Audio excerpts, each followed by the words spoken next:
just stipple.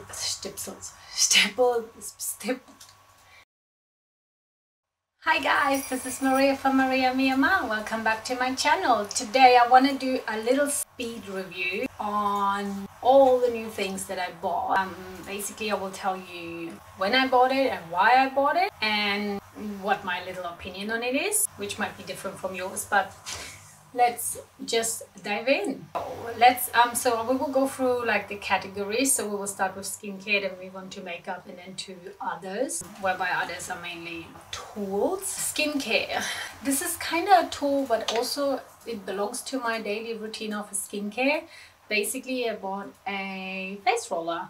I bought this face roller in Sydney, Chinatown, in Paddy's Market. If you're from Sydney, you might know what Paddy's Market is. It's basically a place where you can buy all kind of stuff fairly cheap. I found this and it was set with like a little gua sha. This is an amazing tool to depuff and wake you up in the morning. I literally use it every morning after waking up.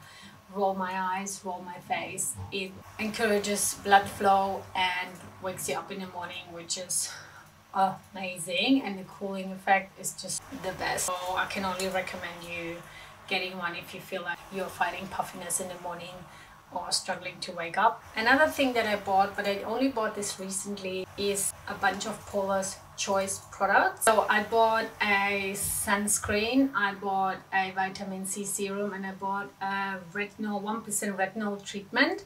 Why I bought them is because people were raving about it like crazy, and I was like, I need to try it. Obviously in Australia they don't sell this in store, you have to buy it online. So I bought the sunscreen because I think Taylor Wynn raves about this sunscreen. It's enough to give you the protection from the sun, but it also gives you enough moisturizer. So if you have like normal-ish skin, this will give you enough moisture for the day. It also doesn't break you out, which is a big thing for me. Like when I use the Mecca sunscreen that they rave about, and everyone raves about it and loves it, but it literally breaks me out. It gives me like this really big painful bumps under the skin. So I can only recommend it. However, once this is finished, I'll probably go back to my Cetaphil because my Cetaphil is just so much cheaper. And I got 20% off. Paula's Choice has always some sales on, so always check out. I think every time you buy 1 or 2 products, they give you like 15% or 20% off. So when I bought this and this, I literally got 20% off. The vitamin C booster I bought because I just wanted to try something new, and as you may or may not know, I'm not fussed about a big vitamin C serum.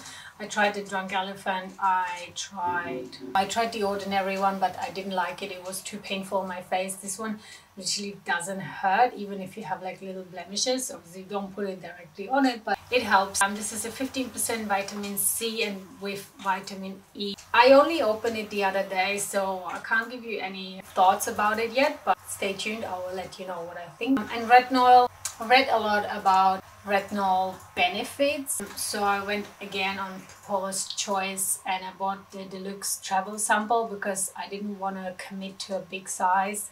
I didn't know how my skin will react. Will it hurt? Because people say it might react with your skin. I think this was like $13 after discount. I only started using it a week ago, and what I did is I put it on top of my moisturizer. Susan Yara from Mixed Makeup, she said if you can't tolerate it, put it on top of your moisturizer, and then once you get used to it, put it underneath your moisturizer. And that's what I did the first 2 times. I put it on top of my moisturizer.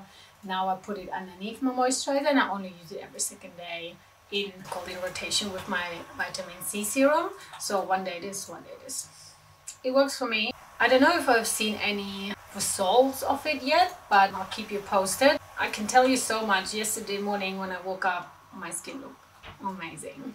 Don't know if it was this or that or something else. So one more product I bought back in January is a Mizon Hyaluronic Acid Eye Gel Patches. They come in this little tub, and I think there's 30 patches in there. And then you have to put it like that, and then you have like a little, I want to tip it because otherwise the gel will fall out, but you got those patches and it comes with a little spoon, so you don't have to like go in with your fingers. These gel patches are amazing. The only downside on these gel patches is they don't stick to my face. I put them on and they slide down. That's the only thing that I don't like about it, because I tried other gel patches before and they all stayed where I put them. These ones, I think they're just super moisturizing and that's why they just don't stick. This morning, put them on and it depuffed my face. I looked like very fresh, even though I didn't feel very fresh. But yeah, I can only recommend these. I think they have two more. I think one is collagen and another one. But I bought hyaluronic acid just for the hydration. Yeah, you should definitely try it. It's not too expensive. I think I paid 30 bucks for 30 patches. It's alright, I guess. I guess it's alright. Moving on to makeup. Over the last couple of weeks, I'm watching all my favorite YouTubers and everyone starts raving about the Misha Perfect Cover BB cream. So I was like, man, you're definitely doing a good job in influencing, because it definitely influenced me on buying this. I would see it on Yes Style and I was like, yeah, but I don't know the color and will it suit my skin? And then I found a shop here in Sydney that actually carries this one. It costs $39 and I could go in and swatch it. It's very grey. Foundation or the BB cream is very grey. I'll put in like a swatch in here in a second compared to my other foundation that I use every day. But I used it twice now and it actually looks very nice on the skin. What I need is literally just to even out my skin tone, and I think this one does it pretty well. So let's quickly swatch this. This is my NARS Sheer Glow in Oslo, and this is the Misha. And you can see that the Misha matches my skin tone very well actually, and once you basically spread it on your face, you don't even see that grey undertone anymore. Given that it's summer right now in Australia, this one is actually a bit too light for me. I'm tan, well, as tan as I get for a pale person, but this one is definitely too light. It makes me look a bit ghostly, and this one is just perfect. I'm actually looking in future to probably replace the Sheer Glow with the Misha one. Yeah, so if you get the hands on this one, I would definitely recommend you try this, because it is a really good BB cream. Exactly what I actually want from this. This is perfect and it fits my skin tone as well. So I splurged big time. My birthday is coming up. I splurged on some Charlotte Tilbury. So I bought the Hollywood Flawless Filter Superstar Youth Glow. I think it's a highlighter or primer or something like that. I can't quite make out what it is. It definitely gives you a glow. I'm wearing it today. I don't know if you will be able, yeah, you can see it. Look, it is very, very pretty. But today I don't wear any makeup except for moisturizer. It's a gloomy day. I didn't put any sunscreen on. I replaced my sunscreen today with moisturizer, and then I put this on for a bit of a glow. It's good, but when I put it under my foundation and in powder, it just disappears. So I feel like it's a bit of a waste putting it under foundation, unless I have to put on so much that it literally glows through the foundation. I don't know. Let me know how you use it. And then the other thing is I bought this powder. It's the Airbrush Flawless Finish in Fair. So this is the Superfine milk powder. A lot of people also rave about it, and it is an amazing and great powder. However, I need to figure out how to use it, because at the moment, because I have the Tarte Shape Tape in my project pan and I tried to pan it and get rid of it, and when I use my Tarte Shape Tape and I use this powder on top, it makes it very dry. So I used it twice or 3 times now, and the second time, I think at the end of the day, my concealer has literally separated from my foundation. So you had like this cracking dry concealer here, and then the foundation was sitting here, but that was by the end of the day. I just need to figure out how to use this. Maybe I'll try with my Maybelline Age Rewind concealer. Maybe that will make it a bit less dry, because the Tarte Shape Tape is already drying, and then I think this doesn't really help. Anyway, we have 4 more things to go through. Ta-da! Anastasia Beverly Hills Soft Glam. It is very loved and very much used. I bought it Cyber Monday at the end of November. Can't complain. I did never think that orange tones will suit me, but they do suit me, and I'm actually very, very glad I bought it, and do not regret it. And eye look is coming with this soon. I just need to get filming. Another palette that I bought as well around Black Friday, so at the end of November, is the e.l.f. the new classics. So this took a while to get to Australia because I've seen people raving about it on YouTube for like at least 6 months. I think it came out like in May, June, July in America, but it didn't come to Australia until a really long time because I kept looking at the e.l.f. website but I couldn't see it, and I finally bought it. Today I'm basically wearing truffle in the crease and beloved all over the lid. It's a really good palette for every day. I have been loving this palette as much as my soft glam. Really, you can't complain about this.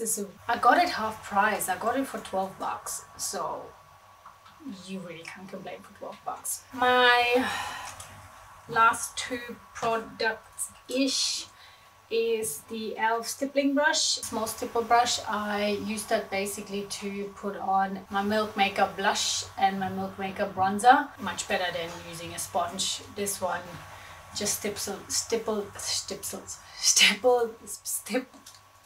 stipples it really nicely out, and you can really diffuse the bronzer and the blush.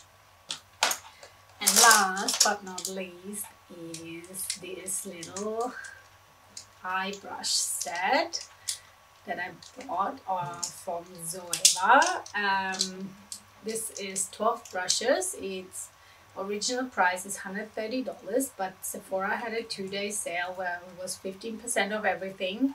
And I went in Sephora and said, I need this brush. This is the 227 Luxe Soft Definer because I have this brush already. And I thought I'll buy another one so I can use one for lighter colors and one for darker colors. But then the guy was like, why are you buying the same brush, blah blah blah blah, just buy the set, it's so much cheaper, you get 12 brushes, blah blah blah. Basically he convinced me. He said, because in the set you get this brush, which is the 224 Luxe Definer Crease. You can't buy this separate. So that's what convinced me to buy it. There are a couple of double ups. So I have this one as a double up. I have so this is the 227 that I wanted to buy anyway. I have the 230 pencil, Luxe pencil. And I've got the 231, this is double ups, as well as the fine liner, 315 fine liner. I basically, the new ones, I've moved them away, except for this one, because I do not use them. If they break, then I will use them. With these brushes, I still have to play around. I have obviously used them already, but see how I use them. For someone who doesn't do their brows too much, I probably will never use the brow brush. These ones, this one and this one is really good for the lower lash line. This one is really good for the crease. Yeah, so these four should be a game changer for me. So this is the 142 Concealer Buffer. I had a similar one from Real Techniques, but I threw it out because I was like, do I really need it? Because the Real Techniques one it's really hurting when I would buff out my concealer, but this one is so freaking soft. I think this will be a game changer as well. And then this is a wing liner. I've tried it the other morning, but because I was like, it's too early in the morning, it's like not even 7 a.m. I can't be bothered. I need to try this on the weekend to see how eyeliner applies with this. I'll keep you posted on this. And this is 237 Detail Shader. I have not used this. Is this a teeny mini tiny brush? I really need to try it, what I'm gonna do with it, if I'm gonna do the lower lash line or if I try to make a liner happen with eyeshadow. Basically, that's something I really look forward to. And I really like the smudger here. That's also like, that's really good for the lower lash line. That's all my products that I bought. This was my mini speed review. I hope you like it. A mini speed review is gonna come up again once I have accumulated more products. But as you may or may not know, I try to keep my makeup stash very tiny and actually use things up instead of like buying and buying, because I just literally don't have the space to store my stuff. I hope you enjoyed this video. Leave me comments below if you have any opinions to share on the products or how you use products, these products especially, to hear your opinion. Otherwise, give it a thumbs up and subscribe for more videos to come. Bye!